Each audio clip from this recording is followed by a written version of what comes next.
Okay, everybody, thank you and welcome to our afternoon of plenary sessions beginning. And we are also recording this as well as broadcasting live.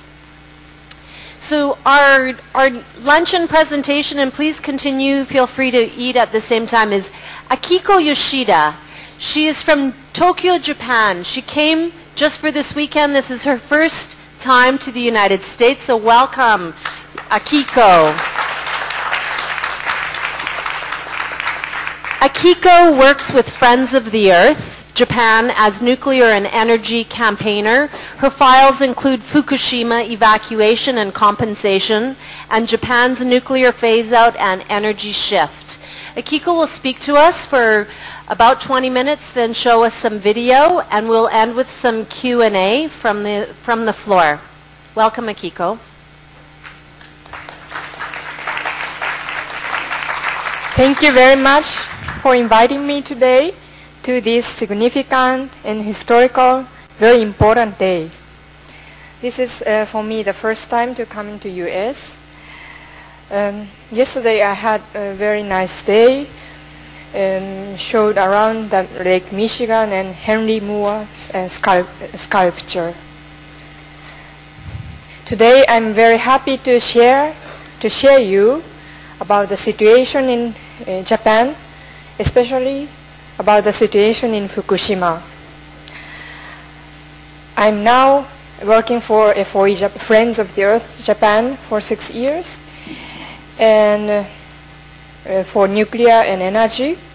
After the disaster, we have decided to concentrate on the theme Fukushima and nuclear energy. This is the map of the radiation contamination you may have seen many times. The radioactive plume has first went to the direction northwest and then down to the south. This is the two big cities in Fukushima, Fukushima City and Koriyama. And these cities are highly contaminated. And this is the village Iitate, which is evacuated in June last year. This is the picture of September last year. And the rice fields are not anymore cultivated. The evacuees from Fukushima are still now 116,000 within Fukushima and also to other prefectures. I first introduce you about the protest against the 20 millisievert threshold for the school children. On 19th April last year, 2011, MEXT, the Ministry of Education, has announced a measurement of the maximum radiation dose in the school, building and yard, 20 millisievert per year. It was about 3.8 microsievert per hour. But this radiation dose standard was only for a school within the school and in the schoolyard. It didn't include the inner contamination and exposure in their house. These 20 millisievert for school children, it was really high rate of exposure. So many parents and citizens in Tokyo and Fukushima were very much angry about this announcement of the MEXT, and made a big protest against that. This is the picture on the 23rd of May last year, around 600 parents and citizens from Tokyo and Fukushima has surrounded the MEXT building and made protest. They said, "Save children Save children in Fukushima. Please roll back this 20 millisievert standard for children." We also have collected signatures from all over the world. About more than 50,000 people have signed this signature, and then we also talked to the ministry and the Diet members, and on the 27th May, MEXT informed to roll this back and to aim 1 millisievert per year. This standard for school children. But of course, many problems still remain. For example, this was only the target, and it is not yet fulfilled. About 20 millisievert per year, this standard. I have to share some information. In Japan and in many countries in Europe or also in US, the maximum radiation exposure dose for ordinary citizens is 1 millisievert per year. And also, and even for the nuclear workers, 5,2 millisievert. So from these standards, you can easily see that 20 millisievert easily very high standard is. And also especially for the children, it is extremely high standard. Now we have to remind about the evacuation zone in Chernobyl. Even in Chernobyl, the evacuation zone was settled with the 5 millisievert standard, the zone of resettlement. And in Chernobyl, they had the zone with right of resettlement with 1 millisievert per year. But how about it in Japan? In Japan, we had first these 20 kilometers and 30 kilometers radius from the Fukushima Daiichi as evacuation zone in March. And after that, because the radiation plume went to the northwest, they set this planned derivative evacuation area in April, and then settled these specific evacuation points in June.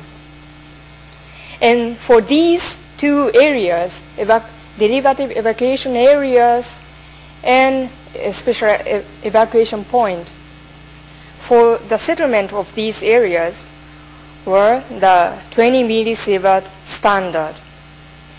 So this area was settled to the points. The cumulative radiation dose was exceed 20 millisievert year.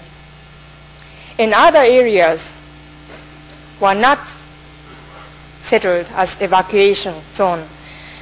For the people in these evacuation areas, the people in these evacuation areas has got the compensation, but outside of the area, they got nothing.